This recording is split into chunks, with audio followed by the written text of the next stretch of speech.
But we've also got to take a hard look at the symbology, the symbols, things like Confederate flags and statues and bases and all that kind of stuff.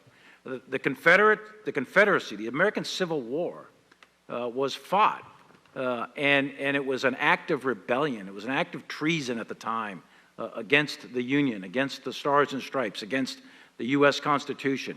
And those officers turned their back on their oath. Now, some have a different view of that. Some think it's heritage. Others think it's hate. The way we should do it matters as much as that we should do it. So we need to have, I've recommended a commission of folks to take a hard look at the bases, the statues, the names, all of this stuff.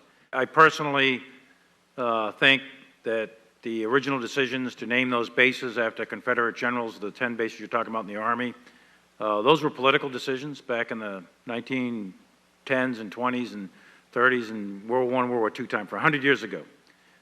And they're going to be political decisions today. The military equity here is divisiveness. And as you mentioned, cohesion. 43% of the United States military are minorities.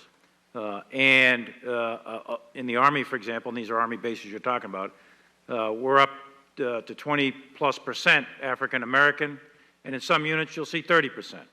And for those young soldiers that go on to a base, a Fort Hood or a Fort Bragg or a fort wherever named after a Confederate general, they can be reminded that that general fought for an institution of slavery that may have enslaved one of their ancestors.